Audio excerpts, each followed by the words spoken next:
दोस्तों, मैं जाकिर हुसैन आपकी जेडएस क्लास में स्वागत करता हूँ। आइए दोस्तों, हम पढ़ने वाले हैं हिंदी भाषा पर, हिंदी भाषा परिचय।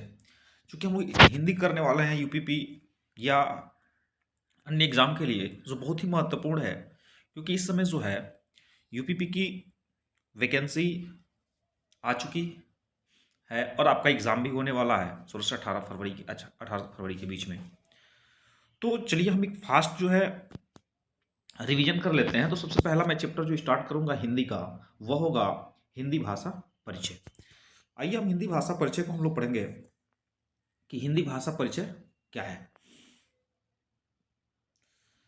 देखिए, यदि हम हिंदी की बात कर लें तो हिंदी भाषा परिचय में सबसे पहले हमें दिख रहा है कि हिंदी विश्व की लगभग 3000 भाषाओं में से एक है। तो पहला दिख रहा है कि 3000 भाषाएं हैं, उसमें से हिंदी जो है हमारी 3000 भाषाओं में से एक भाषा है और यह भारत की बहुसंख्यक लोगों की भाषा है। हम इसे कह सकते हैं कि हिंदी जो है यूरोपीय परिवार की भाषा है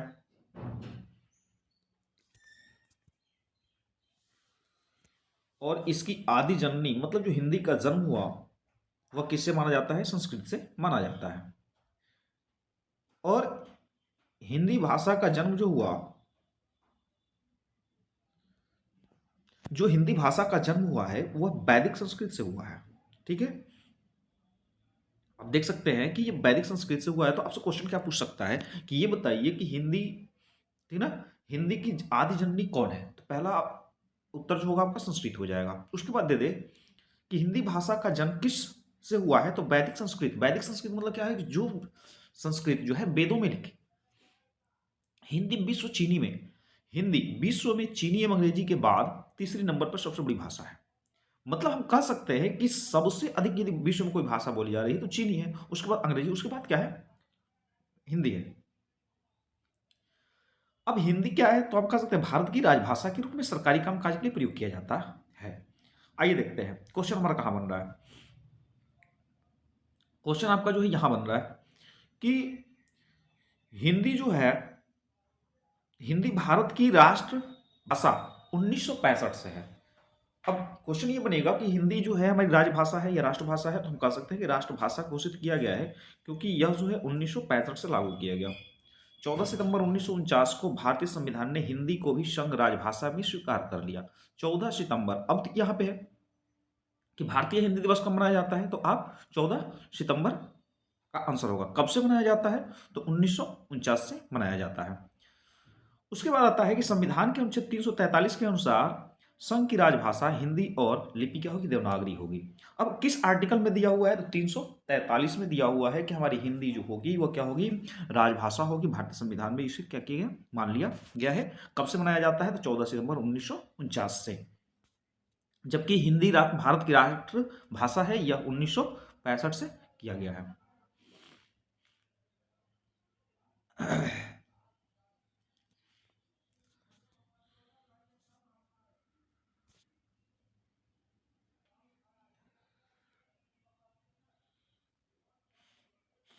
अब देखते हैं, कभी कभी जो हिंदी हिंदी भाषा का क्रम पूछ देता है। तो हम यहाँ देख सकते हैं कि हिंदी को वैदिक संस्कृत में आधुनिक युग की भारतीय भाषाओं तक आने में 4 चरणों से होकर गुजरना पड़ा। पहले थी क्या थी? हमारी वैदिक संस्कृत थी, जो 500 ईसा पूर्व से लेकर 800 ईसा पूर्व तक, जिसमें 4 वेदों की रचना की गई। तो जो 4 वेदों की रचना की गई वो वैदिक संस्कृत में की गई।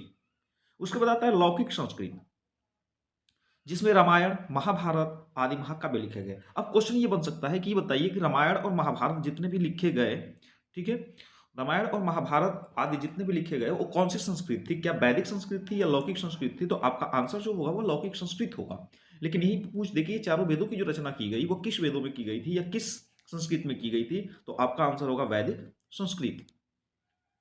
तीसरे क्रम पे आते हैं कि पाली और प्राकृतिक, लौकिक प्राकृतिक एवं पारिवारिक, ठीक है, परिवर्तित रूप है। मतलब पाली और प्राकृत जो है, सबसे पहले वैदिक संस्कृत आया, लौकिक संस्कृत, फिर पाली और प्राकृतिक, क्योंकि ये संस्कृत का ही परिवर्तित रूप है। मतलब धीरे धीरे लोग बोलते बोलते इसको क्या कर दिए? परिवर्तन कर दिए। इसमें बहुत साहित्य लिखा गया।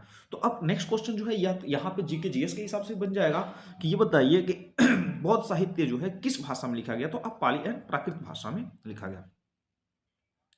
अब देखते हैं नेक्स्ट चौथा पॉइंट पे आते हैं। तो दिया है कि अपभ्रंश प्राकृतिक का परिवर्तित रूप देश में उस समय गैर सभी मराठी, महाराष्ट्री आदि में प्रचलित थे। तो हमने देखा कि जो हमारी भाषाएं हैं, देखिए, इस विकास क्रम में स्पष्ट है कि द्रविड़ परिवार की तमिल, तेलुगु, मलयालम तथा कन्नड़ को छोड़कर भारत की सभी भाषाओं का विकास अपभ्रंश से हुआ। तो हम कह सकते हैं कि भारत का जो विकास हुआ है वो किससे हुआ है? अपभ्रंश से। अपभ्रंश में सबसे वैदिक संस्कृत, लौकिक संस्कृत, प्राकृतिक पाली, पाली, प्राकृतिक, और फिर जो है हमारी आ गई हिंदी। तो ये जो है, अब आते हैं मानक हिंदी पे आते हैं।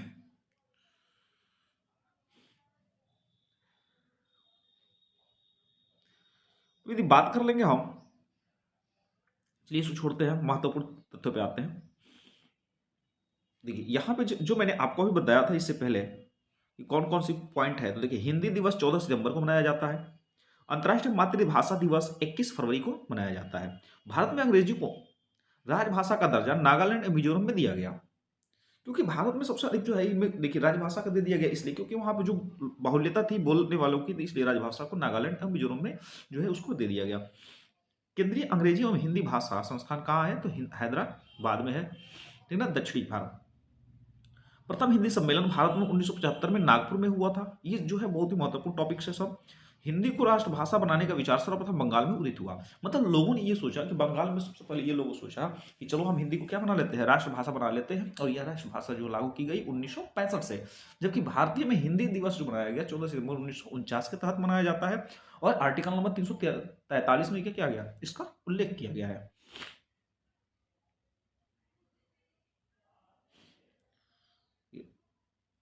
हिंदी में आंसू लिपि की जन्मदाता कौन है? राधालाल द्विवेदी है। हिंदी का प्रथम बड़ा महाकाव्य कौन है? पद्मावत है। पद्मावत की रचना मलिक मोहम्मद जायसी ने की थी। संसार का सबसे बड़ा महाकाव्य जो है महाभारत है। देखिए, दो चीजें यहाँ पे देखने को मिली, एक हिंदी का प्रथम बड़ा महाकाव्य कौन है? पद्मावत। संसार का सबसे बड़ा महाकाव्य कौन है? तो महाभारत है। विश्व का आदि महाकाव्य किसको कहा गया है? तो यह है रामायण।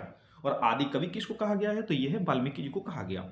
भारत के प्रथम राष्ट्र कवि कौन थे? तो मैथिली शरण गुप्त है।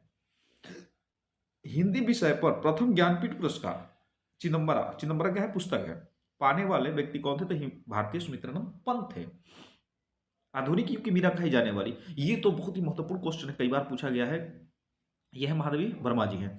हिंदी साहित्य में सुकुमार कवि किसको कहा गया? तो सुमित्रानंद पंत जी को कहा जाता है, ठीक है। जबकि आधुनिक युग का तुलसी जो कहा गया है, यह कहा गया है मैथिली शरण गुप्त जी को, ठीक है।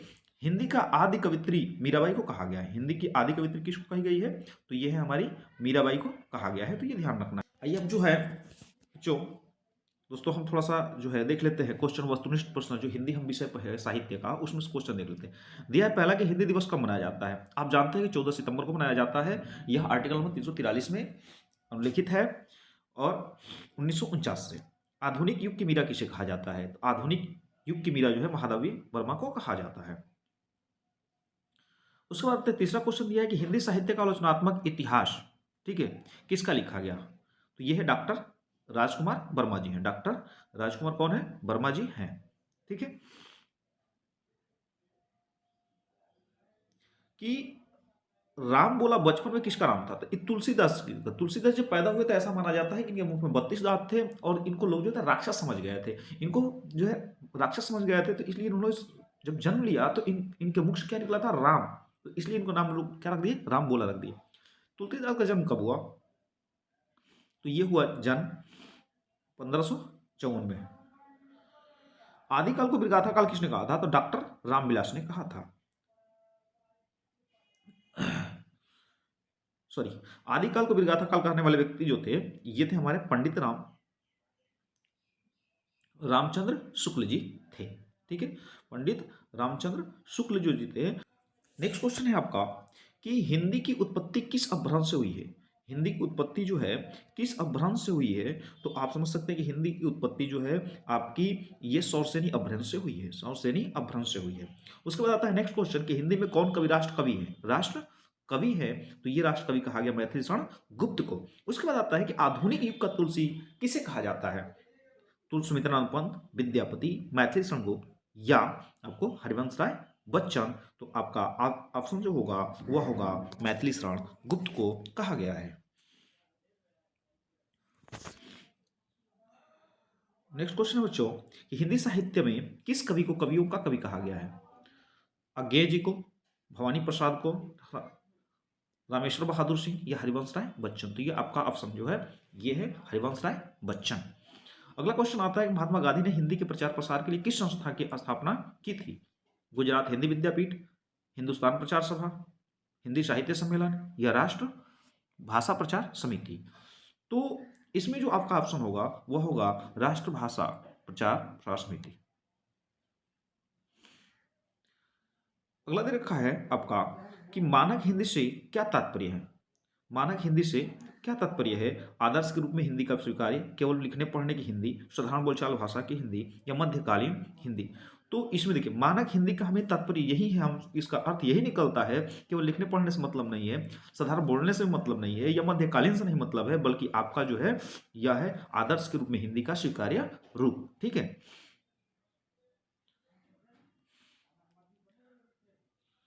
नेक्स्ट क्वेश्चन जो आता है 13 नंबर क्वेश्चन है आपका कि 8वां विश्व सम्मेलन जो है कहाँ आयोजन किया था? नई दिल्ली में, न्यूयॉर्क में, पोर्ट लुई में या लंदन में। तो आपका आंसर होगा कि 8वां विश्व हिंदी सम्मेलन जो शुरू किया गया था वह न्यूयॉर्क में किया गया था। नेक्स्ट आता है कि हिंदी कविता को छंदों की परिधि से मुक्त करने वाले कौन थे? क्या सुमित्रानंद पंत जी थे, महादेव वर्मा थे, जयशंकर प्रसाद थे या सूर्यकांत त्रिपाठी निराला जी थे? तो देखिए ना तो हमारा सूर्यकांत त्रिपाठी सुमित्रानंद पंत जी थे, महादेव वर्मा भी नहीं थी, जयशंकर प्रसाद नहीं थे, तो ये हमारे थे कौन? सूर्यकांत त्रिपाठी निराला जी। तो देखिए एक देता है कबीरदास की भाषा थी, कबीरदास की भाषा जो थी कौन सी थी? तो आप बता सकते हैं कि कबीरदास की जो भाषा थी वह भाषा जो थी हमारी, क्या वह भाषा खड़ी बोली थी, सदुक्कड़ी थी, कन्नौजी थी, ब्रज थी? तो सदुक्कड़ी थी। ठीक है। उसके बाद जो आता है फिर तुलसी द्वारा कृत रामचरित्र मानस में कितने कांड हैं? तो कितने कांड, ये तो नॉर्मल चीज है, 7 कांड हैं उसमें, ध्यान देंगे। उसके बाद आता है कि दक्षिण भारत हिंदी सभा कहाँ है? हिंदी प्रसार सभा का मुख्यालय कहाँ स्थित है? हैदराबाद में है, बंगाल में, चेन्नई में या आपका मैसूर में है? दोस्तों ये जो हैगा ये जो है वह चेन्नई में होता है। मतलब दक्षिणी भारत हिंदी प्रसार सभा का मुख्यालय कहाँ है? तो चेन्नई में है। तो इतना ध्यान रखेंगे। अगला प्रश्न है आपका कि विश्व की भाषाओं को कितने परिवारों में बांटा गया? विश्व की भाषाओं को कितने परिवार? 12, 14, 10, 16। तो आंसर होगा 14। भाषा का संबंध संविधान के किस अनुसूची में है? भाषा का संबंध संविधान की किस अनुसूची में है? तो आप बताएंगे 8वीं, क्योंकि 8वीं अनुसूची में 22 भाषाओं का उल्लेख किया गया है। संसार का सबसे बड़ा महाकाव्य कौन है? तो संसार का बड़ा महाकाव्य मैंने बताया था यह है महाभारत। ठीक है। नेक्स्ट क्वेश्चन है आपका कि संसार की भाषाओं में हिंदी का कौन सा स्थान है? तो तीसरा स्थान। मैंने बताया था कि पहला चीनी, फिर अंग्रेजी, फिर क्या है हमारा हिंदी है। तो संसार की भाषाओं में हिंदी का कौन सा स्थान है? तो तीसरा स्थान है। ठीक है। नेक्स्ट क्वेश्चन है आपका कि हिंदी किस परिवार की भाषा है? तो भारूपीय परिवार की भाषा है। हिंदी का प्राचीनतम रूप किसमें मिलता है? तो सबसे जानते हैं कि हिंदी का सबसे प्राचीनतम रूप यदि बात करें तो वैदिक संस्कृत में हम चलते हैं तो यहाँ पे ऋग्वेद में मिलेगा। ठीक है। हिंदी साहित्य सम्मेलन प्रयाग रचना कब हुई थी? 1910 में, 1920 में, 1915 में या 1925 में? तो आंसर होगा 1910 में। अगला दिया है कि हिंदी का पहला समाचार पत्र कौन था? वाग्दूत, लोकमित्र, प्रजात, हितैषी या उदंत मार्तांड? तो ये था आपका उदंत मार्तांड। निम्नलिखित में से कृत्रिम हिंदी किसे कहा जाता है? कृत्रिम हिंदी किसे कहते हैं? बांगरू,